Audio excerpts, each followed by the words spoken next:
Voy a compartir mi pantalla.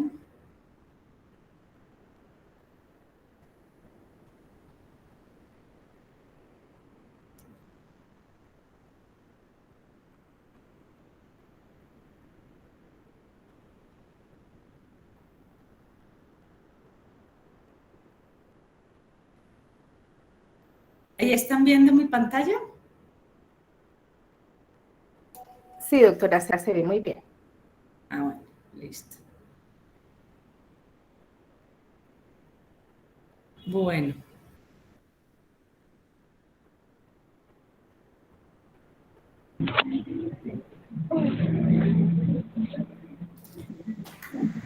Entonces, Ministerio hizo algunas actualizaciones de todo lo que traíamos nosotros respiratorios.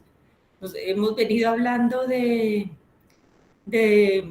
pico respiratorio, creo que eternamente durante muchos años, es algo a lo cual estábamos acostumbrados. Sin embargo, el COVID nos movió un poco las cosas, nos cambió un poco las cosas y hizo que salieran actualizaciones de todas las estrategias que se tenían. Entonces, todas están normadas, todo lo que hacemos respiratorio, de manejo de los picos respiratorios, de manejo del niño, pues tiene una normatividad dentro del programa de prevención y control de la infección respiratoria aguda.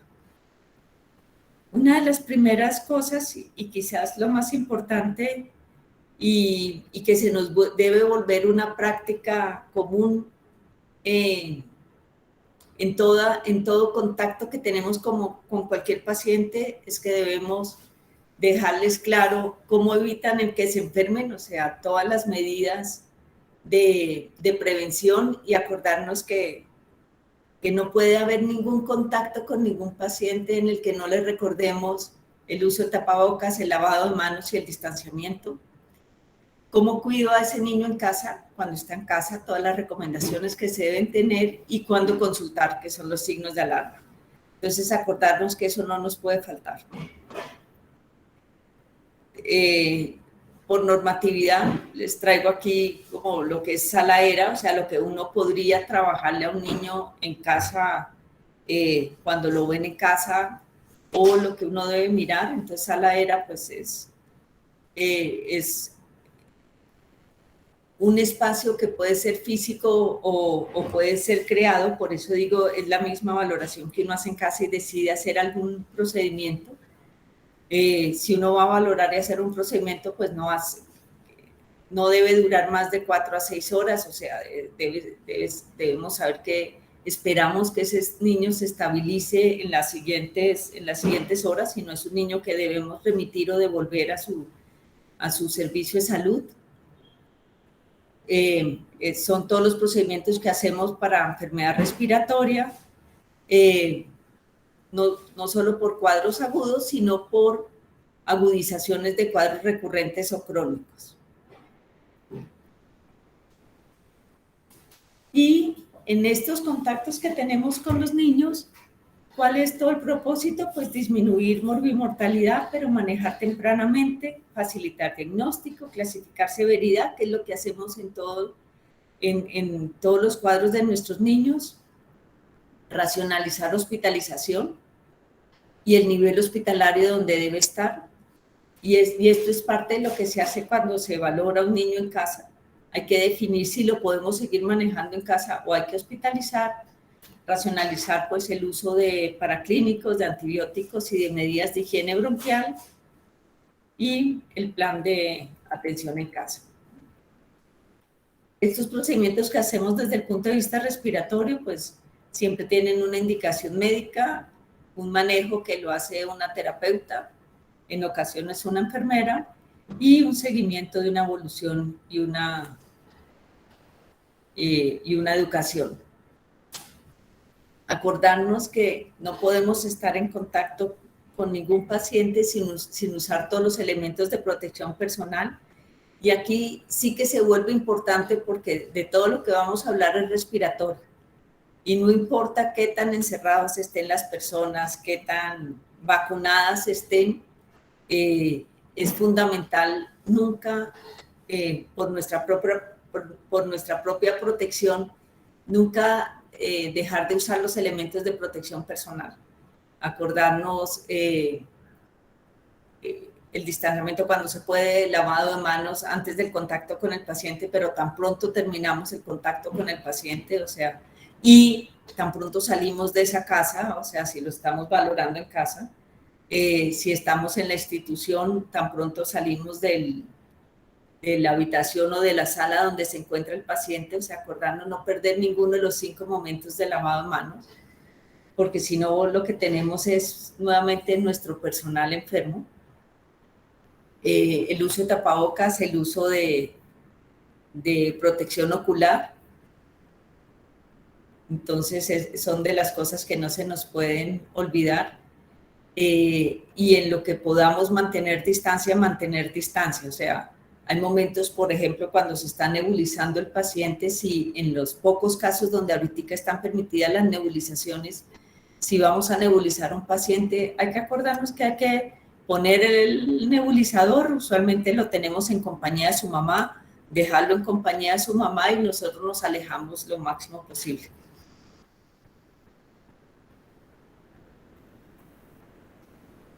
Bueno, ¿quiénes prestan atención respiratoria a nuestros niños? Pues médico y terapeutas, como toda la directriz, pero enfermera o auxiliar de enfermería puede vernos. ¿A quiénes atendemos nosotros respiratorio? Y qué es importante desde el punto de vista ambulatorio, y esto es importante sobre todo cuando nos piden valoración de algún paciente en casa. Salvo que el paciente salga con unas recomendaciones de una institución de salud para que nosotros manejemos destete, una de las cosas más importantes es que si valoramos por primera vez un paciente en casa, debe tener una edad mayor de 2 meses para dejarlo en casa.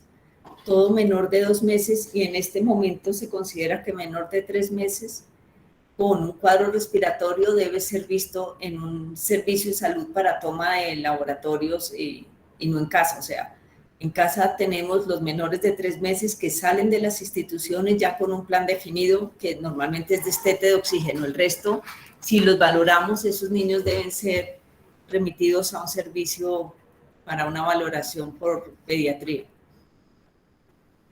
¿Quiénes podemos atender? Todos los niños que tengamos en casa con oxígeno menos a 1 litro. Si es más de 1 litro, ya sabemos que son pacientes que no sacamos a casa, salvo que nos hayamos tomado la decisión de tener un paciente con una serie de elementos, como aquellos que tienen un respirador en casa, pero esos son pacientes especiales. De nuestros pacientes respiratorios, cualquier paciente pediátrico que en algún momento esté necesitando más de 1 litro de oxígeno es un paciente que no debe estar en casa, o si lo tenemos en un servicio de salud, es un paciente que no debemos sacar a casa. Bueno, que no tenga ningún signo de alarma, que no esté vomitando todo, que no cumpla con el hecho de no comer absolutamente nada, que no tenga alteración de conciencia, que no tenga convulsiones. Y de convulsiones nosotros hablamos en el momento actual. Muchos han hecho convulsiones en el inicio de la enfermedad, entonces, o convulsionaron cuando consultaron a las instituciones de salud, si lo estamos viendo en alguna institución de salud. Entonces, de las convulsiones es como que no haya convulsionado en las últimas 48, 72 horas, si ha convulsionado. Ese es un niño que nos debe dar una alerta y debemos decir esperemos, porque no queremos ni sacar un niño a casa ni dejar un niño en la casa que tenga riesgo de convulsionar. ¿Quiénes son los que tienen factor de riesgo para hospitalizar? Y entonces aquí hacemos como una diferenciación. Si estamos viendo en casa un niño por primera vez de un llamado para valorar en casa, y es un niño con factores de riesgo como los menores de 6 meses que tienen antecedente de prematurez o de bajo peso al nacer, o los niños desnutridos o con esquema de vacunación incompleto, esos niños debemos valorarlos y remitirlos a un servicio de salud, porque son niños que tienen factores de riesgo. los podemos tener en casa cuando ya se ha estabilizado su cuadro clínico y se está dando alta de un servicio de salud. Todo niño que consideremos que podemos continuar manejando en casa o sacar para manejo en casa o valorar y dejar en casa, debe poder tomar líquidos sin necesidad de líquidos endovenosos, o sea, con líquidos endovenosos en casa deberíamos tener únicamente aquellos que tenemos en manejo antibiótico, pero esos normalmente no son respiratorios. Pensar que van a estar bien y no va a empeorar su dificultad respiratoria, y esto es una cosa importante cuando se va a valorar pacientes que hemos sacado a casa. Debemos pensar que no necesitan ningún acto nuestro de terapia o médico en la siguiente, por más de 6 horas, o sea, si uno dice, este niño tiene demasiadas secreciones, en 4 a 6 horas va a necesitar otra terapia y luego otra, pues no es un niño, salvo que le tengamos montado un tipo de pH diferente, no es un niño que deba estar en casa. O sea, los niños que deben estar en casa son aquellos que uno asegura que les va a ir bien en las siguientes 24 horas.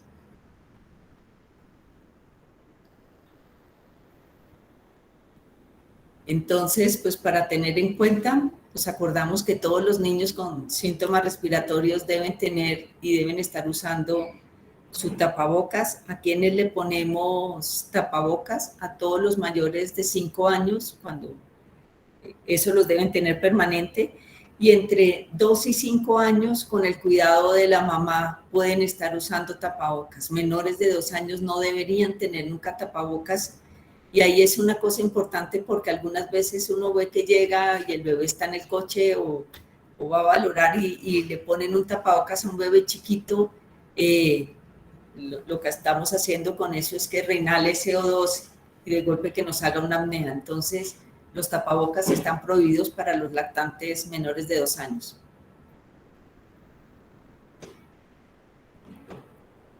Y para todos los familiares. Entonces, ¿qué es lo que hacemos en nuestras valoraciones? Pues una valoración médica con una historia clínica completa, diagnosticamos la enfermedad respiratoria, clasificamos la enfermedad, y todas estas enfermedades que vemos de pico respiratorio tienen una escala obligatoria. O sea, en este momento todas están regidas por normatividad, y todas tienen una escala que estamos obligados a hacer de severidad. Entonces, estas escalas pues las tenemos que tener guardadas en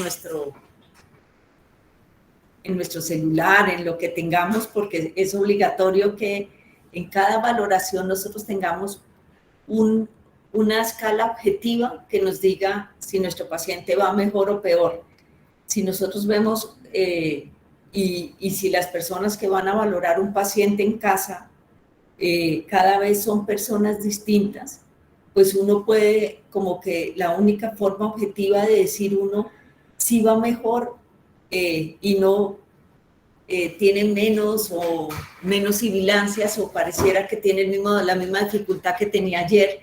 Para quitar esa subjetividad, pues tenemos que usar escalas. Lo mismo es válido cuando se valoran pacientes en las instituciones de salud para darles salida. O sea, tenemos que medir escala y tenemos, casi que podrían preguntar cómo está de clasificación de escala de severidad y cómo viene esta escala, porque algunos de los que, por ejemplo, niños de bronquiolitis que van para la casa, que han estado en un servicio de salud, este niño sí, en las valoraciones de escala que debe estar haciendo el personal, tiene clasificación de bajo riesgo, pero en unas siguientes horas tiene alto riesgo, bajo riesgo. Quiere decir que tenemos uno de esos niños que no está del todo estable y que uno podría decir, tengámoslo un poquito más estable antes de darle salida. Entonces, todos los que atendemos niños en cualquier sitio, niño respiratorio, debemos medirles escala de severidad de su enfermedad y realizar el tratamiento específico.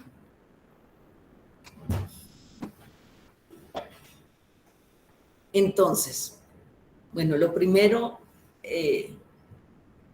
como todo lo que nosotros vemos, antes hablábamos de nuestra bronquiolitis, nuestro CRUP, nuestro sibilante recurrente o asma, como si ya está clasificado como asma, si no es sibilante recurrente, pues ahora todos estos pacientes respiratorios nuestros que vemos, pues tenemos que verlos en el contexto del COVID. Y cuando valoramos pacientes en casa, pues hay que tener en cuenta que hay que solicitar PCR para COVID independiente de los formales, obsesivos que sean en esa casa, de que nunca hayan salido, pues sabemos que tenemos personas positivas, entonces tenemos que generar ficha y hacerle PCR para COVID. ¿Y a quienes les debemos sospechar COVID? Pues a cualquier paciente que tenga fiebre, tos, dificultad respiratoria, dolor de garganta o fatiga. O que tenga contacto con una persona que haya tenido COVID o que esté sospechosa de COVID. Y ese contacto pues es en los 14 días anteriores. Entonces, estos pacientes con dificultad respiratoria y fiebre, y ahorita pues aquellos que vemos que vienen de viaje y vienen de viaje de donde nos interesa, pues de cualquier paciente donde tenemos una alerta mucho más grande de COVID.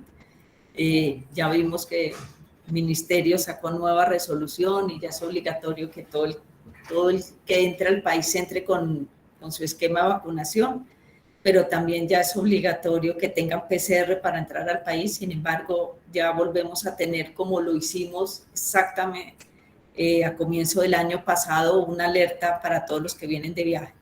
Entonces, acordarnos de la toma de PCR para todo paciente respiratorio. Esta toma de PCR y el diligenciamiento de ficha no nos modifica en nada el resto del manejo, o sea, descartamos COVID y además de descartar COVID, pues hacemos el resto del manejo. Entonces, ya entrando en nuestras enfermedades que conocemos, bronquiolitis. Entonces, ¿a qué llamamos bronquiolitis? Y esto es importante porque puede que en algunas de las instituciones haya niños con diagnóstico de bronquiolitis que no cumplan los criterios de bronquiolitis. Eso, porque un poco sucede un poco porque muchas de las enfermedades virales actuales se comportan y hacen el mismo daño a la bronquiolitis, más aún. Aquellas lesiones de vidrio esmerilado y estos radiografías alteradas de los adultos con cuadros virales es exactamente lo que tienen los niños que tienen bronquiolitis. O sea, creo que cuando llegó el COVID, los únicos que éramos expertos en manejar estos cuadros severos respiratorios virales éramos los pediatras y sabíamos cómo van cambiando. Adultos no manejaba mucho estos cuadros porque adultos respiratorio, salvo lo bacteriano, lo que más manejaba era influenza en tercera edad, con la mortalidad que siempre ha tenido. Entonces, bronquiolitis, ¿qué definimos como bronquiolitis? El primer episodio sibilante en un menor de 2 años de edad. Entonces, para hacer diagnóstico de bronquiolitis aguda, pues, ¿qué necesitamos? Solo menores de 2 años y primer episodio respiratorio. Y esta es la escala a la cual estamos, bueno, primer episodio respiratorio sibilante. Y estas sibilancias es sibilancias auscultatorias o este cuadro de inflamación sibilante que siente uno, como lo refieren los papás, la hervidera de pecho o normalmente creo que el término más común de los papás es hervidera de pecho. Este niño, el cual se le siente el pecho congestionado y es menor de 2 años y es su primer episodio, eso es lo que llamamos bronquiolitis. Y esta es la escala que usamos para todos estos chiquitos, es la escala de Wood. La escala de Wood, ¿qué nos mide? Nos mide sibilancias, el uso de músculos accesorios, frecuencia respiratoria, frecuencia cardíaca, la entrada del aire y si presenta o no cianosis. ¿Y qué tenemos dentro de esta escala? Entonces, ¿esto qué quiere decir? Que en toda valoración de un niño con un diagnóstico de bronquiolitis, estos son los signos básicos del examen físico, o sea, no nos puede faltar la descripción de estos signos. Entonces, en sibilancias, pues, ¿cómo clasificamos? Desde aquel que ya va en mejoría y no tiene sibilancias, o que solo hace sibilancias al final de la aspiración, o durante toda la aspiración, o aquel que hace sibilancias ins y expiratorias. Entonces, según la sibilancia, pues le damos un puntaje. El uso de músculos accesorios, aquel que solo utiliza subcostal e intercostal inferior, aquel que usa subcostal, intercostal, pero también tiene supraclavicular y aleteo, y la clasificación 13 es para aquel que además tiene supraesternal. En cuanto a la frecuencia respiratoria, pues tenemos que para los menores de 6 meses normal se considera aquí menor de 40, pero ya se le da un punto a aquel que tiene entre 41 y 55. ¿Y por qué ya se le da un punto si los menores de 2 meses, por ejemplo, sabemos que su respiración normal es hasta 60? Es porque estos niños ya están enfermos, o sea, entonces aquel parámetro de respiración un poco más rápida ya nos da un puntaje de gravedad. Si está entre 56 y 70, le damos 2 puntos y 3 puntos para el mayor de 70. Y para aquel mayor de 2 meses, consideramos perfecto solo menor de 30, si está entre 31 y 45, ya se le da un punto de 46 a 62 y mayor de 63. Cardíaca, si tiene una frecuencia mayor de 120, estando en reposo, claro, lógicamente sin llorar, pues le damos una frecuencia, un punto. La entrada del aire, cuando es buena, 0 puntos.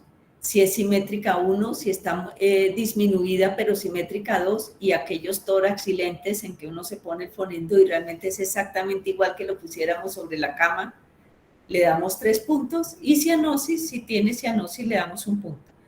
¿Qué hacemos? Pues sumamos nuestros puntajes y clasificamos como leve al que tiene de 0 a 4 puntos, moderada al que tiene de 5 a 8 y grave al que tiene 9 o más. Y aquí lo importante es, como decíamos, es el seguimiento de nuestro puntaje. En nuestros niños que se valoran en casa o en aquellos que sacamos con una bronquiolitis, realmente una parte objetiva para ir mirando cómo van mejorando es ir viendo que la escala debe ir disminuyendo, y eso nos puede dar un buen parámetro para continuar disminuyendo oxígeno. Si vemos que el puntaje empeoró de un día a otro, pues uno no le bajaría un poco el oxígeno, independiente de que esté, no sé, saturando sobre 92%, que uno podría pensar que se puede disminuir un poquito el oxígeno, pues si la escala va empeorando, uno diría, no, hoy tiene un poco más de forma objetiva de lo que tenía ayer, no le hagamos cambio. Yo les traje el esquema que trae como Secretaría para clasificar bronquiolitis en bronquiolitis grave de alto riesgo, que son los que deben estar en una institución, y seguramente algunos entraron así, son los que le vamos a dar salida a casa, pero que tenemos que tener en cuenta porque son pacientes que si tienen criterio de gravedad y los tenemos en casa, pues de golpe los deberíamos devolver a una institución. Entonces, ¿a quiénes con bronquiolitis consideramos graves o de alto riesgo? Al que tiene una escala mayor de 4 para cualquier edad, a cualquier lactante menor de 6 meses con signos de dificultad respiratoria y saturación menor de 90, al que tiene mal estado general, al que está deshidratado, al que es desnutrido moderado o severo, al que ha presentado apneas en la parte de la enfermedad actual, al que tiene una edad menor de 3 meses o al menor de 6 meses con antecedente de prematuridad o un peso inferior a 2.500, o aquel que tiene alguna enfermedad congénita importante, un síndrome de Down, un compromiso pulmonar, cardiovascular, o aquel que tiene un factor social que de eso sabemos si no los mantenemos en casa. Estos niños que tienen un cuadro grave, tenemos que pensar en dónde los estamos viendo. O sea, algunos de estos niños fueron graves y requirieron hospitalización. Muchos pudieron haber estado en cuidado intermedio o intensivo con cánulas de alto flujo, que es lo que usualmente se maneja, algunos ventilados cumpliendo todas las reglas.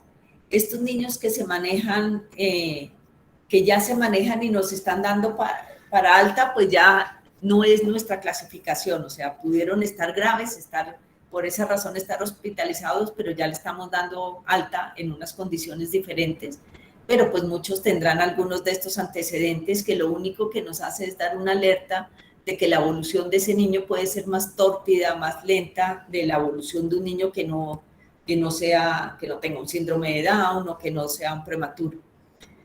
Pero si estamos valorando un niño en casa y cumple alguno de estos criterios de gravedad, son niños que debemos remitir a institución de salud.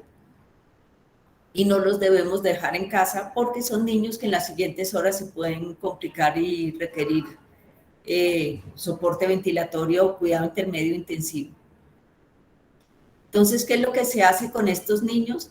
Siempre se hospitalizan, medir escala y dependiendo de escala definir qué vamos a hacer. Todos deben tener oxígeno y en la fase aguda de la bronquiolitis debemos mantener saturaciones entre 92 y 96% con el aditamento que sea requerido. Ya en la fase de destete sabemos que cuando el niño ya pasó la fase aguda, ya con mantenerlo en una saturación dependiendo de edad, entre 88 y 90 es suficiente, pero para estos graves de 92 a 96. ¿Cuáles de los niños con bronquiolitis pueden tener salbutamol? O sea, en teoría, salbutamol se le hace, la bronquiolitis es una enfermedad que usualmente no le funciona nada. No le funcionan las nebulizaciones, no le funciona el salbutamol, no le funciona la hipertónica, que si nosotros nos devolvemos a nuestras presentaciones de hace 8 años le hacíamos hipertónica o 6 años le hacíamos hipertónica todo, ya se sabe que la hipertónica a largo plazo no modifica ni sirve, pero hay algunos que dentro de este cuadro de bronquiolitis tienen un antecedente alérgico muy importante y pudiera irles bien con salbutamol. ¿Y quiénes son esos pacientes? Aquellos que o tienen eczema o rinitis o cuyos papás son francamente alérgicos, o sea, aquellos hijos de padres asmáticos son unos niños que uno pudiera hacerles una prueba de salbutamol. ¿Cómo hace uno las pruebas de salbutamol? Mide uno la escala e inicia salbutamol, 2 a 4 inhalaciones cada 20 minutos por 3, deja 1 hora de descanso y vuelve 1 hora después, o sea, a las 2 horas de la primera escala, vuelve uno a medir escala para mirar si funcionó. Si realmente objetivamente el puntaje de la escala es diferente y hay una mejoría en este puntaje, uno puede decir, este niño se mantiene con salbutamol y es un niño que va a responder bien y por eso se le adiciona prednisolona. Si el puntaje está igual o peor, no vuelve uno a usar salbutamol porque sabe uno que no responde. Y si no responde, entre menos cosas haga uno con los niños con bronquiolitis, mejor. Todo niño agudo con bronquiolitis que se considera grave debe tener una radiografía de tórax. Y en este momento les hacemos a todos los niños con bronquiolitis PCR para COVID, lógico, y en las instituciones de salud virus sincitial respiratorio. Y el manejo, pues es manejo de la fiebre, manejo de la hidratación. No hacemos nebulizaciones, ni con salbutamol, ni con adrenalina, ni hipertónica, ni budesonida, ni otros beta-2, solo a los que responden en el esquema. El resto, pues no le hacemos ninguna de las cosas y acordarnos que la bronquiolitis, entre menos hagamos, es mucho mejor. ¿Qué bronquiolitis podemos nosotros, qué niño con bronquiolitis pudiera uno ver y decir, venga, a este niño le puede ir bien, manejémoslo y dejémoslo en casa? A todos los que están entre 6 y 24 meses, porque sabemos que menor de 6 es un niño que requiere valoración, si tiene algún criterio de alerta, y aquellos que tienen antecedente de eczema o rinitis o padres asmáticos, le podemos hacer nuestro mismo escala de prueba terapéutica salbutamol, la hacemos de la misma forma, que es lo que establece ahorita, porque como cuando vamos a usar salbutamol, todo el mundo tiene esquemas distintos, algunos de 10 puff para grandes, otros en bronquiolitis, que es lo que está escrito, 2 a 4 cada 20 minutos, usando siempre la inhalocámara, y volvemos a medir. Si le va bien, pues sabemos que ese niño podemos dejarlo en casa con salbutamol. Si le va mal y la escala empeora, pues hay que mirar si vale la pena hospitalizar, que es lo que hace muchas veces el salbutamol, y es que como disminuye a veces la saturación de oxígeno, inmediatamente después la hacemos, pues si lo vamos a tener peor, es un niño que vamos a remitir. ¿Y quiénes deben estar de manejo ambulatorio? Pues todos nuestros niños que miramos en casa como primera vez con bronquiolitis, pero que no cumplen ningún criterio de gravedad. O sea, que tienen una escala menor de 4, o sea, tienen una bronquiolitis leve. Eso los manejamos ambulatorio. ¿Y cuál es el manejo estándar de la bronquiolitis? Aseo nasal, o sea, explicar curso de la enfermedad. Tenemos que saber que la bronquiolitis es una enfermedad que comienza como un cuadro respiratorio leve, como una gripa, algo de congestión, pero con algo de sibilancia en pecho. Si no, no lo llamaríamos bronquiolitis, sino netamente gripa. Pero ese cuadro respiratorio que arranca normalmente alrededor del cuarto o quinto día está empeorando. Y esa es una de las cosas que debemos dejar claras a los padres.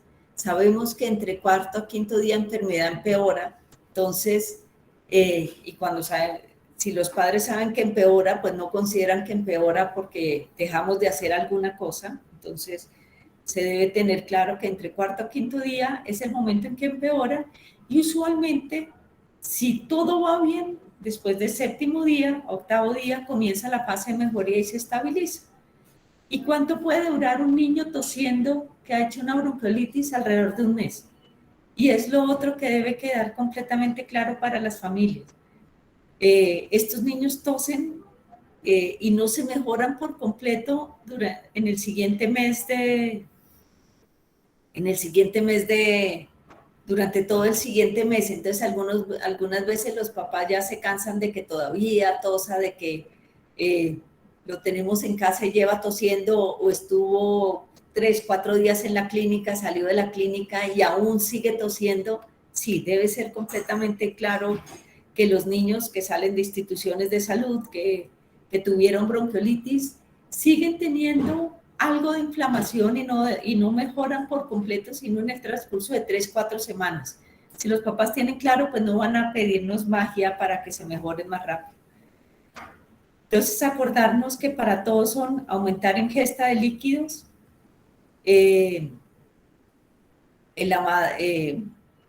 aseo nasal. Normalmente no hacemos ya tanto lavado nasal por complicaciones de los oídos, pero sí mantener la nariz saciada con suero fisiológico.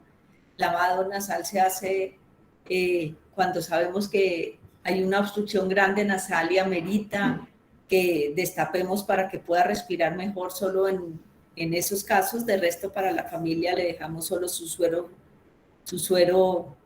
solución salina o suero fisiológico en goticas para mantener hidratada y humedecido el moco y que pueda ser fácil expulsarlo.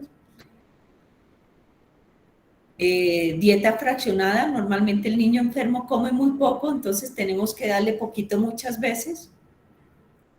Mantener este niño lejos de otros enfermos, lavado de manos, lavado de manos de todas las personas antes de acercarse al niño y después del contacto con el niño, y los signos de alarma que son el que no reciba líquidos o vomite todo, cualquier signo de dificultad para respirar, o que respire rápido, o que la familia escuche algún ruido anormal para respirar o empeore si ya lo tenía, que presente fiebre de difícil manejo o que la fiebre dure más de 3 días y que esté somnoliento. Voy a pasar estas 3 enfermedades y ahorita aprendemos cámara y podemos hablar un poquito. El croup o laringotraqueitis, tenemos ahorita un pico de parainfluenza 3, un parainfluenza 3 que está un poco más agresivo de lo que estaba antes, está haciendo hospitalizar muchos de los niños. Antes la bronquiolitis, antes el croup era una enfermedad de manejo ambulatorio, ahorita tenemos muchos más hospitalizados. Para croup o laringotraqueitis, o sea, cualquiera que tenga estridor, lo que medimos es la escala de Wechsler, que esta es como la que tenemos obligatorio para medir. Y ¿qué nos mide? El estridor, entre que no tenga estridor, que sea solo cuando se agite, o sea, esos niños que se ven perfectos, pero tan pronto se mueven o gritan o van a llorar, lloran ronqueto, entonces solo ante la agitación. Estridor leve en reposo, aquel que lo oímos un poquitico, o estridor grave en reposo, que es aquel que se lo oímos a distancia. Mide retracciones, como el que no tiene, cuando son leves le damos un puntaje de 1, retracción moderada un puntaje de 2 y retracción grave, acordarnos que el croup usualmente produce retracción supraclavicular y supraesternal porque es la obstrucción alta y es el máximo esfuerzo que hace la persona para entrar el aire. La entrada del aire normal, con leve disminución, con moderada disminución o marcada disminución. Y nivel de conciencia normal, el niño le damos puntaje 1 cuando está inquieto, cuando se le molesta, aquel que está irritable e inquieto todo el tiempo, puntaje 2, y el letárgico, puntaje de 3. ¿Cómo clasificamos por escala el croup o la laringotraqueitis? 0 a 4 lo llamamos 0 a 4 es leve, de 5 a 6 leve a moderada, de 7 a 8 moderada y más de 9 es grave. Acordarnos que el croup es una enfermedad viral, usualmente producida por virus de parainfluenza, que produce obstrucción de la vía aérea alta, inflamación a nivel de laringe y tráquea, y por eso tenemos las cosas características son, bueno, normalmente hace fiebre en las primeras 24 o 48 horas, y las cosas características del croup son la obstrucción a la entrada del aire. Entonces tenemos el estridor, que usualmente hablamos de estridor cuando es inspiratorio, acuérdense, hablamos de sibilancias cuando son expiratorias. Entonces tenemos aquel ruido a la entrada del aire durante solo la inspiración, que quiere decir que hay compromiso de vía aérea alta. Entonces, con base en esa clasificación del croup, ¿qué tenemos que hacer? O de la laringotraqueitis. Primero, cualquier niño que tenga una obstrucción alta de la vía aérea, tenemos que, especialmente en los menores de 4 años, que son los que se toman cosas y se atoran, pues descartar que no haya un cuerpo extraño, o sea, descartar que no haya habido atoramiento en ningún momento, ni cuando estaba jugando con cosas pequeñas, o ni en ningún momento durante la comida. Si hubiera historia de que el estridor inicia posterior a un cuadro de atoramiento, en esos casos uno debería consultar y descartar cuerpo extraño. Si el niño está mal con el estridor, o sea, si es un niño que al agitarse hace un estridor severo, uno debe dejarlo lo más quieto posible y no producir daño. Por eso se dice, no le mire la boca, no mire con bajalenguas, no le haga nada, déjelo quietico, no va y se agite tanto que se cierre más la vía aérea y nos cause una dificultad severa para respirar. Entonces, croup severo, ¿qué hacemos? Es aquel que tiene alteración de conciencia, tiene retracción o tiraje severo, saturación baja de oxígeno. Acordarnos que el croup no tendría ninguna razón para comprometer saturación porque pulmones están perfectos. Solo obstrucción a la entrada del aire, o sea, suenan muy mal, se oyen mal, pero saturan bien, es más o menos lo que uno tiene. Cualquier croup en el menor de 3 meses pues debe estar hospitalizado, y cualquiera que tenga un puntaje de severidad. ¿Qué hacemos con el paciente de croup? Pues cualquier severo debemos tenerlo en un sitio que tenga cuidado intensivo. Si está grave, usamos oxígeno por Venturi y máscara, o sea, el máximo oxígeno que pongamos, independiente de saturación, más porque eso nos va a ayudar un poquito si se cierra. Y dexametasona, o sea, ¿cuál es el manejo estándar que no le puede faltar a un paciente con croup? La dexametasona. Y dexametasona normalmente la usamos intramuscular y la dosis intramuscular es de, a pesar de que está descrita de 0,3 a 0,6, pues cuando es severa usamos la dosis mayor que 0,6 miligramos por kilo, hasta un máximo de 8 miligramos, es más o menos lo que colocamos, que son las 2 ampollas que vienen de 4 miligramos. Ahorita disponemos de dexametasona oral, que en algunos momentos se podría utilizar, pero no para el croup grave. Y el croup grave merece nebulización y es en los pocos pacientes en los que está permitida la nebulización. Y esa nebulización la hacemos con adrenalina. De esta nebulización con adrenalina usamos 0.25 a 0.5 mililitros por kilo en 3 de solución salina con una dosis máxima de 2.5 mililitros, o sea, dos ampollas y media. Si persiste el cuadro severo, uno podría repetir esa nebulización cada hora por 2 veces y luego se continúa cada 6 a 8 horas. Acordarnos que la nebulización, el momento de la nebulización es el momento de mayor aerolización del virus del COVID. Y esa es una de las cosas por las cuales se proscribe la nebulización en todos los cuadros respiratorios actualmente, porque lo que uno hace es aerolizar por completo el COVID. Y en cualquier paciente respiratorio uno casi que nunca puede estar seguro de que no tenga COVID. O sea, ¿qué cosas nos harían estar seguros de que no tenga COVID? Que tenga no una prueba negativa para descartar COVID. Formalmente necesita unos 2 pruebas negativas con 72 horas. Entonces, acordarnos que la nebulización es como el mayor riesgo y es el mayor riesgo para nosotros, personal de salud. Entonces, cuando ponemos a nebulizar un niño, debemos buscar el sitio más aireado que haya, usualmente abrir ventana. Se hace uno como algo de presión negativa y debe uno cerrar puerta y abrir ventana.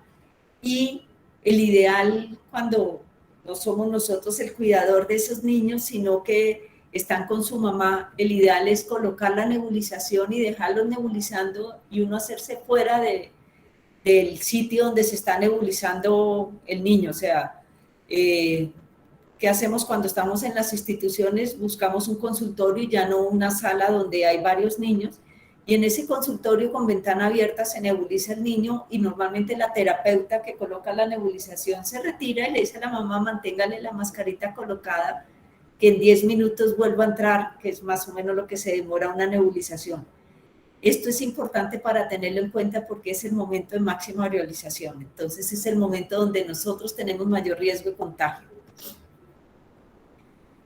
Y acordarnos que nuestro esquema completo de vacunación es bueno, nos da seguridad, nos da un 95% de tranquilidad de que no vamos a hacer ninguna enfermedad que amerite hospitalizarse, pero no nos da sino cerca de 85, 80 o 90% de posibilidad de no contagiarnos de COVID. O sea, podríamos hacer un COVID leve o podríamos contagiarnos y ser asintomáticos. Entonces, por eso acordarnos que la vacuna nos protege, pero no es 100% segura y que contra estas nuevas cepas todavía no se sabe qué tan seguras son las vacunas que tenemos colocadas. Entonces, eso es como para tener en la cabeza de la importancia de nebulización y por qué no nebulizamos con nada más.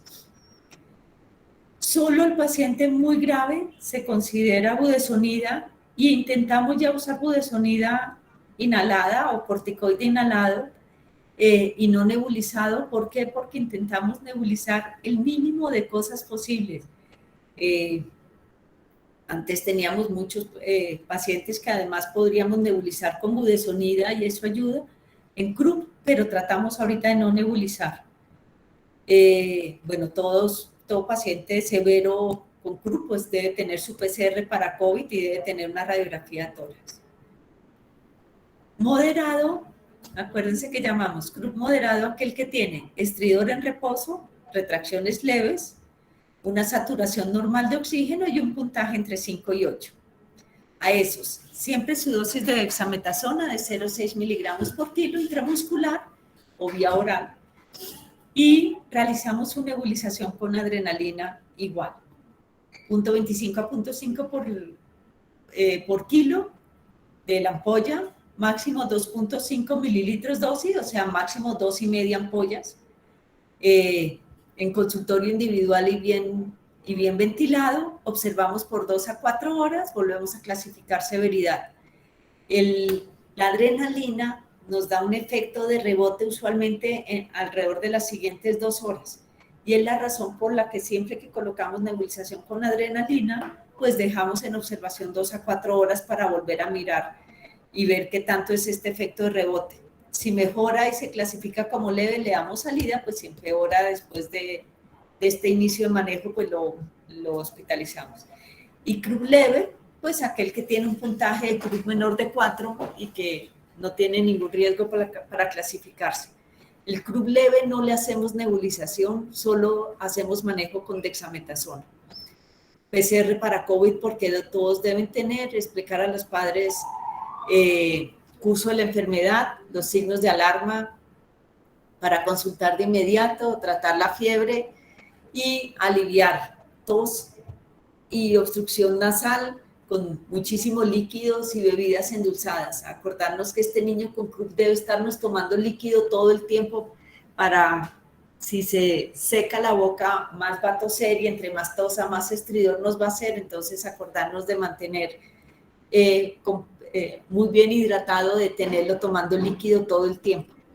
Y aquí una cosa importante es que el niño con CRUP, el respirar aire frío le sienta mal, pero el tomar líquido frío no.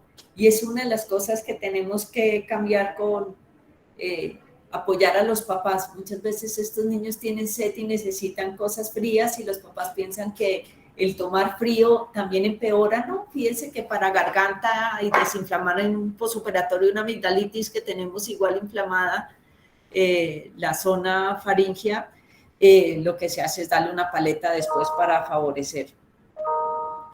Y sibilante recurrente, entonces para el sibilante recurrente pues siempre miramos si tiene un factor predictivo de asma. Sibilante recurrente es todo el que ha tenido más de un episodio de sibilancias. Sabemos que los niños pequeños no les ponemos muchas veces el apellido de asma o ahorita lo llamamos asma lactante, otros lo llaman sibilante recurrente, pero todos se comportan más o menos igual y hacemos el mismo manejo. O sea, cualquiera que ha tenido más de un episodio de sibilancia lo manejamos de la misma forma. Índice predictivo de asma, el que tenga pues historia de papá, con los criterios mayores es que tenga historia de papá o uno de los familiares cercanos de asma y que haya sido asmático o que en la infancia que sean asmáticos con ejercicio, que el niño tenga una dermatitis atópica o que tenga una sensibilidad alergénica a alguna cosa, o sea, aquellos que tienen alergia franca. Y los criterios menores son aquellos que tienen alergia a alimentos, sibilancias no relacionadas con resfriados y que si tienen cuadro hemático tienen eosinofilia. Un criterio mayor y 2 criterios menores y que ya haya hecho más de 4 episodios sibilantes son aquellos que llamamos que tienen un índice predictivo de asma, que para aquellos que sacamos de los servicios de salud a casa van a ver que todos dicen IPA positivo o IPA negativo. Eso lo que quiere decir es que tiene una alta posibilidad de que va a ser asmático. Para sibilante recurrente o asma usamos el índice pulmonar. Entonces tenemos 3 escalas distintas, una para CRUP, una para bronquiolitis y índice pulmonar que usamos para todo el resto de cuadros sibilantes. le ponemos puntaje de 3 al que tiene frecuencia respiratoria alta, sibilancias durante inspiración, expiración y uso de músculos accesorios. Puntaje de 1 por frecuencia respiratoria, si está normal, pues puntaje de 0 y no tiene sibilancias. 1 aquel que tiene leve aumento de la frecuencia respiratoria y que tiene sibilancias solo al final de la expiración y uso músculos accesorios leve, y frecuencia respiratoria moderadamente alta, con sibilancias durante toda la expiración y algo más de uso de músculos accesorios, es al que le ponemos escala de 3. Entonces, ¿a quiénes clasificamos como sibilante recurrente o como asmático grave? Aquel que tenga un índice mayor de 9, que sea incapaz para hablar, que esté somnoliento, que tenga una saturación menor de 84, que haya hecho apneas. Los lactantes menores sabemos que son todos de riesgo, los que tienen enfermedades cardíacas, pulmonares o genéticas crónicas son de riesgo. ¿Qué hacemos con los pacientes cuando arrancamos manejo de un cuadro agudo asmático o cuando los empeora? Iniciar oxígeno, lo que necesite para tener una muy buena saturación. O sea, en el inicio de manejo de crisis de broncoespasmo necesitamos tener saturaciones por encima de 94. Eso nos va a ayudar a que respondan. Iniciamos esquema de crisis. ¿Y cuál es el esquema de crisis recomendado para el sibilante agudo? 3 puff cada 10 minutos por 3 veces, luego 3 puff cada 20 minutos por 3 veces y luego 3 puff cada hora por 3 veces. Esto para aquel que es grave, que tenemos que arrancar con todo. Entonces arrancamos con inhalador cada 10, luego cada 20, luego cada hora por 3. Y revaloramos, pues como es un paciente grave, con dificultad grave, pues lo tenemos en revaloración cada 30 minutos. Si tolera vía oral, iniciamos corticoide. Una de las cosas importantes es que el corticoide del niño en crisis aguda de asma o de sibilancia debe colocarse lo más rápidamente posible, de manera que ya comience a actuar mientras nosotros vamos haciendo el cuadro de beta 2, mantenemos bien hidratado, acetaminofén. Todo niño asmático que amerite hospitalizar debe tener una radiografía de tórax y pues debe tener su PCR para COVID, porque nunca estaremos seguros si es el COVID lo que desencadena el asma. Aquel que tiene moderado es aquel que nosotros podemos manejar y puede mejorar o puede requerir hospitalización. Entonces son aquellos que llegamos y están un poquito desaturados, pero decimos, miremos con beta-2 si logramos mejorar esa saturación, y que tienen un índice pulmonar entre 5 y 8. A ellos les arrancamos oxígeno para mantener saturación de 92 a 96. Si está sin oxígeno saturando de 92 a 96 puede ir bien, pero tenemos que estar todo el tiempo, si durante nuestro manejo de beta 2 va a necesitar durante algún momento oxígeno. Iniciamos esquemas salbutamol, 2 a 4 puff cada 20 minutos por 1 hora y luego cada hora por 3 horas.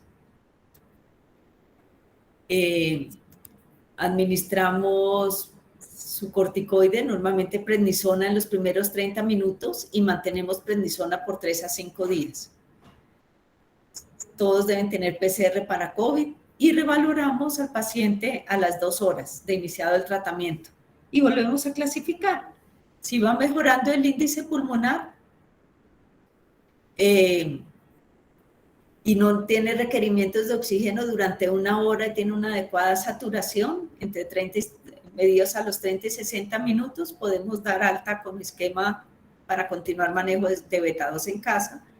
Si el índice pulmonar está entre 5 y 8, continuamos manejo y vemos si va a responder, pero pues si empeora, hospitalizamos. Y aquel con sibilancia recurrente, que tiene un índice menor de 5, que puede hablar, que no presenta alteración de conciencia, que no tiene dificultad y que la saturación está mayor de 90, pero pues está sibilando, debe tener una PCR para COVID porque tiene un cuadro respiratorio y hacemos esquema. ¿Cómo son nuestros esquemas de salbutamol? Cada 20 minutos por 1 hora y luego cada hora por 3. y normalmente lo que se hace es continuar cada 4 por 2 días. Y solo después de 2 días de tener salbutamol cada 4, comienza uno a decirle a la mamá o a definir disminuir ese salbutamol, ir disminuyendo dependiendo de respuesta. Entonces ahí ya después debe estar cada 6 horas, luego le dice, o sea, salbutamol debe ir disminuyendo gradualmente a medida que el paciente va mejorando. Pero si en algún momento empeora y requiere un poco de manejo de agudización, debemos dejarlo al menos con salbutamol cada 4 horas por al menos 48 horas. Y es como una de las cosas que hay que meterle a la mamá, porque algunas veces manejamos en casa estos niños y hacemos el esquema inicial de salbutamol, lo sacamos adelante y luego la mamá le hace solo, no sé, 3 veces al día y espaciamos demasiado rápido y esos son pacientes entonces que vienen como un yoyo. Entonces, aquel que está sibilando y que está mal debería tener salbutamol inhalado cada 4 horas. Todos deben tener prednisona por un máximo de 5 días y si hacen una nueva crisis, pues normalmente reforzamos con alguna dosis adicional de prednisona, otra vez un esquema corto de prednisona unos 3 días, muchos líquidos, los signos para regresar, que son que no reciba líquidos y vomite todo, que respire con dificultad, que tengan fiebre alta o de difícil manejo, que esté somnoliento, difícil de despertar y que empeore y no se vea bien. Todo niño que manejamos y que le hacemos esquema de crisis debemos valorarlo, llamarlo en las siguientes 48 horas por normatividad. Voy a... espérenme, yo dejo de compartir.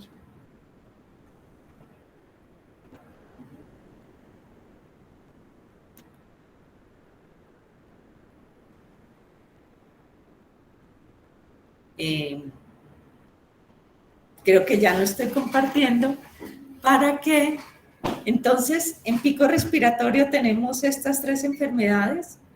Nuestros destetes de oxígeno van como de la mano de esto, aquellos pacientes que tenemos en casa para suspender oxígeno van de la mano y estar marcando con escala creo que es algo que es ideal para tener algo objetivo de cómo van nuestros pacientes y cuándo empeoran o cuándo ameritan algo más. El destete va de la mano de cuadro, pero el saber que no están bien o que empeoraron en escala nos puede hacer frenar nuestra disminución gradual de oxígeno en casa. Esto es como los manejos nuevos de secretaría. Anteriormente hacíamos mucho más nebulizaciones en algunos de los pacientes. Ahorita, pues, lo que decía yo, están, salvo la adrenalina para el CRUP, que no hay nada que la reemplace, el resto está un poco proscrito mientras estemos en pandemia, y yo creo que eternamente, porque el COVID se mantendrá permanentemente. Entonces, bueno, oigo todas las preguntas que tengan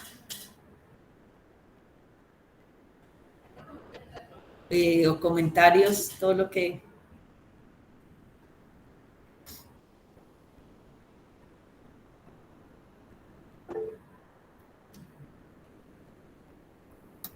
Aquí está la doctora Aura. Sí. Sí, sí, sigue tranquila. Aura. ¿Aló? Hola, Doc. Doc, Hola. lo que pasa es que en el OMI, por ejemplo, la mayoría de los niños están saliendo es con el antígeno, no les están pidiendo la PCR. Entonces, la pregunta ahí es, o sea, ¿tenemos exactamente que exigirles la PCR? Porque digamos que están descartando infección por COVID con el antígeno.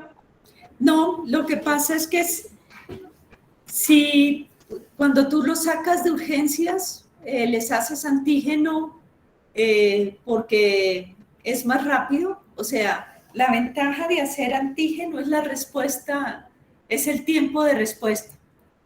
Lo único que uno debe tener en los pacientes agudos como una cosa clara, o sea, es que el antígeno tiene una sensibilidad mucho menor que la PCR.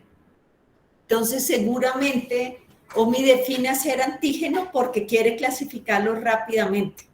O sea, ¿qué problema tienes tú cuando haces PCR? Que no tienes respuesta rápida de PCR. O sea, actualmente hay algunas muestras rápidas que se hacen en muy pocos laboratorios de PCR que sale en pocas horas. De resto, pues lo que tú tienes de PCR son unos tiempos que dependiendo de los laboratorios pueden ir de 12 horas a 3 días. Entonces, para un sitio, para definir un sitio donde hospitaliza un paciente, por ejemplo, si tiene muy separado aquellos de COVID de aquellos que no tienen COVID, o si estás usando una serie costosa de elementos de protección solo para los de COVID y para el resto no. Por ejemplo, en los sitios donde se dice a los de COVID, al que atiende paciente con COVID le damos N95, el resto usa tapabocas convencional. O sea, por muchas de las medidas, algunos pueden querer hacer una prueba que tengan una respuesta rápida, y ese es el antígeno. Pero la sensibilidad y especificidad es mucho menor. Y eso es lo que uno debe tener en cuenta. O sea, yo no te puedo decir la razón exacta por la cual en OMI solo hacen antígeno, pero si tú me preguntas, un paciente enfermo debería, o sea, la recomendación para estar seguro de que no tenga COVID es PCR. O sea, el antígeno no te da seguridad. Lo que pasa es que el antígeno positivo, sí. O sea, si tú tienes antígeno positivo, pues tienes COVID sí o sí. El problema es si tienes antígeno negativo. Yo creo que nosotros no podemos pedirle a OMI que le haga PCR, además es mucho más costosa. O sea, el problema de PCR es que te aumenta el costo de esa atención y te aumenta el tiempo de resultado. Entonces, no podemos pedir, pero si me preguntas a mí, un antígeno negativo, una PCR negativa no es 100% segura de no tener COVID. O sea, son 2 PCR negativas con 3 días de diferencia lo que uno debe tener para decir uno, realmente este no tiene COVID. Un antígeno negativo te da como 50% de posibilidad de no tener COVID. O sea, juegan dependiendo de los sitios donde se hacen entre un 50 y 60% de especificidad. O sea, tenerlo negativo casi que es un poquito como moneda al aire. Pero algunas instituciones de salud definieron localizar los pacientes y el uso de los elementos de protección y todas las cosas acorde a antígeno. Respetable, pero desde el punto de vista nuestro, si tú me preguntas, el que tenga antígeno negativo no quiere decir que no nos cuidemos extremadamente. O sea, ¿y a qué me refiero? Algunos niños está uno seguro de que no son COVID y uno vuelve y está un poco más tranquilo en lo que hace con ellos. Aunque creo que el lavado de manos ya no lo vamos a perder, el uso de tapabocas no lo vamos a perder, pero si nosotros estuviéramos viendo un paciente con COVID deberíamos usar N95. Y si vamos a nebulizar un paciente con COVID tenemos que estar convencidos de que estamos aerolizando. O sea, y que lo que estamos haciendo es mandando virus de COVID a todo ese medio ambiente. Entonces, es como lo que hay que aterrizar del antígeno. No creo que podamos decirle a OMI que nos pida PCR, pero hay que saber que el antígeno negativo no nos da tranquilidad de no tener COVID.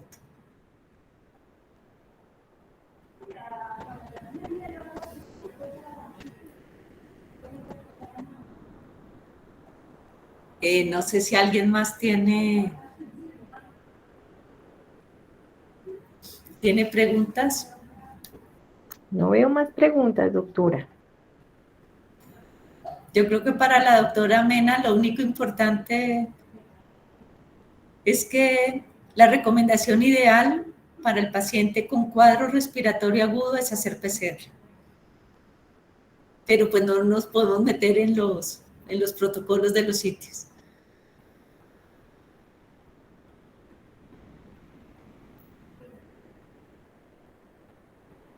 Bueno, creo que lo otro que estamos obligados como personal de salud ahorita a tener en todas nuestras historias y que salió ahorita normado para que no olviden cuando valoren un paciente en casa o cuando revisen la historia de un paciente, es que todo paciente debe tener descrito en su historia si tiene vacunación contra COVID, con qué biológico están vacunados y pues cuántas dosis y cuál es la fecha de la última dosis de ese esquema.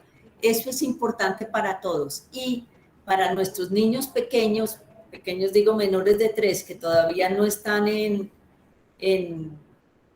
por norma nuestra en edad de ser vacunados contra COVID, debemos tener claro si sus papás o su entorno de cuidadores cercanos están vacunados. Esa es una de las cosas que exige ahorita Ministerio y Secretaría de Salud, pero Secretaría es una de las cosas que nos está exigiendo en todas las atenciones de los pacientes que quede claramente descrito esquema de vacunación contra COVID. Y lo otro y está normado para que no se nos vaya a olvidar en ninguno de los momentos. Y lo otro que es importante ahí es recomendar que completen esquema de vacunación contra otros biológicos. Los niños usualmente perdieron todo el 20 y perdieron los contactos con los servicios de salud y eso hace que tengan incompletos sus esquemas de vacunación. Acordarnos que cada contacto nuevo con un paciente debemos saber si está vacunado para que recomendemos que se pongan al día en esquema de vacunación. O sea, volvemos a tener sarampión en Bogotá, volvemos a tener una serie de cosas que no teníamos, pero pues fue porque cayeron por completo nuestros esquemas de vacunación. Entonces, doctora Martica, buenos días. Muchas gracias por tu exposición. Como siempre, muy claro todo. Ahí básicamente, pues nosotros, como siempre, lo que recibimos en domicilio, es muy raro que tengamos que valorar un niño por primera vez en la casa. Básicamente lo haríamos en caso en que en algunas consultas prioritarias que nos solicitan algunos aseguradores, en los cuales pues es importante para los colegas médicos revisar todo lo que son criterios de diagnóstico, ir a la semiología, o sea que es básicamente como el mensaje importante, ir a la semiología del niño de acuerdo a la edad y de acuerdo a la sintomatología, ver su antecedente vacunal, como dice la doctora Martica, mirar si tiene prueba de COVID su familia o hay sintomáticos respiratorios adicionales en la familia, porque sí o sí, en época de una pandemia, pues el diagnóstico de COVID creo que sigue siendo el primero en diagnóstico diferencial en patología respiratoria, igual que el del adulto. Y revisar lo que dice la doctora Martica como los criterios de severidad para saber si se puede manejar en casa o tendríamos que remitirlo a una entidad hospitalaria. Para el equipo de terapeutas que son quienes nos reciben los pacientes ya una vez egresan de los hospitales, es muy importante. Bueno, los que nosotros egresamos, pues primero que todo, antes de egresarlos, pues mirar la estabilidad del cuadro y todo lo que nos acaba de decir la doctora Martica en torno a antecedentes, historia, manejo y lo que está alrededor de el antecedente de la hospitalización. Y en domicilio, importante para nuestro equipo, tanto de terapia como nuestro equipo de médicos, es una vez egresamos el paciente a la casa, ir viendo parámetros de mejoría o eventualmente si hay un deterioro, volver nuevamente a la semiología y mirar todo lo que nos ha ilustrado la doctora Marta en términos de severidad y deterioro de un paciente para mirar si lo que hay es que regresarlo a la entidad hospitalaria o por el contrario, pues seguimos con su manejo en casa en caso de ser un paciente que va teniendo mejoría y en algunos casos estamos viendo pacientes que se nos están cronificando de acuerdo también a sus patologías de base. Yo creo que muy claro, doctora Martica, creo que como que el mensaje traté como de resumirlo al final en como estas cositas. No sé si tú creas que es importante para el final como algo más para ellos. Veo que no hay muchas preguntas, creo que todo quedó muy claro por lo visto. Realmente sí, está muy claro, doctora Martica, como siempre. Muchas gracias. No, a la orden como siempre. Yo creo que de lo único nuevo es, yo sí creo que ahorita si tenemos las escalas en todos los pacientes, tenemos una forma objetiva de de hacer seguimiento en casa. Algunas veces uno como que dice sigue igual, pero cuando mide uno dice no sigue igual, fíjense que va mejorando un puntico, ya no lo tenemos con escala en tanto, sino en tanto, y eso también es válido para ir disminuyendo. Algunas veces subjetivamente uno aumenta, o sea, no sabe uno cuando hay cambio de terapeuta si de verdad va mejor o no va mejor. Entonces, si tenemos en el registro algo de escala, eso nos ayuda a saber cómo estaba y cómo lo vemos hoy, y eso es una cosa buena yo creo que para asegurar que podemos seguir disminuyendo oxígeno, todos nuestros destetes. Y nada, ¿no? A la orden, lo que necesiten, con muchísimo gusto. Doctora, mil y mil gracias. Entonces, que tengan un resto de semana muy bueno y una feliz Navidad a todos.